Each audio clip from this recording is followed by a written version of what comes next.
Mwanzo sura ya 25. Ibrahimu alioa mke mwingine jina lake akiitwa Ketula. Akamzalia Zimrani na Yokshani na Medani na Midiani na Ishbaki na Sua. Yokshani akamzaa Sheba na Dedani. Na wana wa Dedani walikuwa Waashuri na Waletushi na Waleumi. Na wana wa Midiani walikuwa Efa na Eferi na Hanoki na Abida na Eldaa. Hao wote walikuwa ni wana wa Ketula. Ibrahimu akampa Isaka yote aliyokuwa nayo.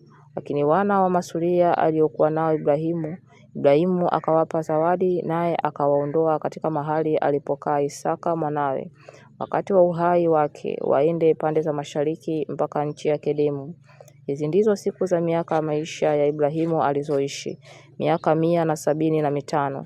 Ibrahimu akafariki, naye akafa katika uzee mwema, mzee sana, ameshiba siku.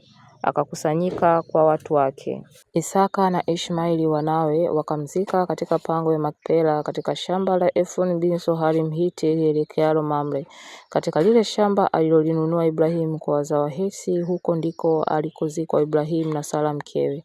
Ikawa baada ya kufa kwake Ibrahimu, Mungu akambariki Isaka mwanawe, na Isaka akakaa karibu ya Beer-lahai-roi. Hivi ndivyo vizazi vya Ishmaeli mwana wa Ibrahimu, ambaye Hajiri Misri mjakazi wa Sara alimzalia Ibrahimu. Na haya ndiyo majina ya wana wa Ishmaeli kwa majina yao na kwa vizazi vyao.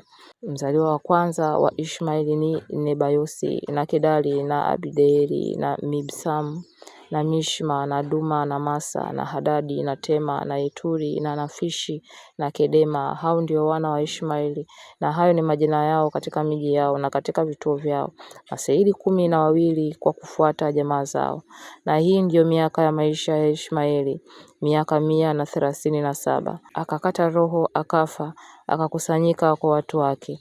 Wakakaa toka Havila mpaka Shuri unaoelekea Misri kwa njia ya kwenda Ashuru. Akakaa katikati ya ndugu zake wote. Na hivi ndivyo vizazi vya Isaka mwana wa Ibrahimu.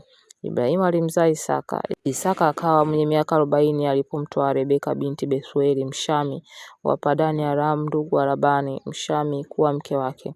Isaka akamwomba Bwana kwa ajili ya mke wake, maana alikuwa tasa, naye Bwana akamuitikia, na Rebeka mkewe akachukua mimba. Watoto wakashindana tumboni mwake, naye akasema, ikiwa ni hivi kuishi kwa nifaa nini? Akaenda kumuuliza Bwana. Bwana akamwambia, mataifa 2 yako tumboni mwako, na kabila 2 za watu watafarakana tangu tumboni mwako. Kabila moja litakuwa hodari kuliko la pili, na mkubwa atamtumikia mdogo. Siku zake za kuzaa zilipotimia, tazama, mapacha walikuwamo tumboni mwake. Wa kwanza akatoka, naye alikuwa mwekundu mwili wote kama vazi la nywele. Wakamuita jina lake Esau. Baadaye ndugu yake akatoka, na mkono wake unamshika Esau kisigino, akaitwa jina lake Yakobo. Isaka alikuwa mwenye miaka 60 mkewe alipowazaa.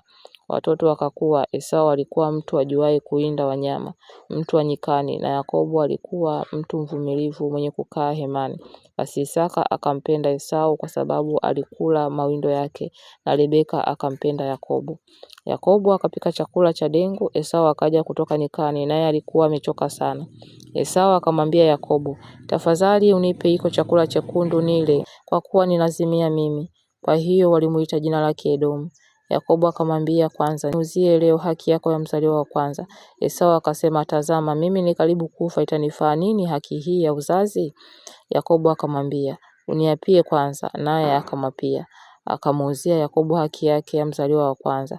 Yakobo akampa Esau mkate na chakula cha dengu, naye akala akanywa, kisha akaondoka akaenda zake. Hivyo Esau akaidharau haki yake ya mzaliwa wa kwanza.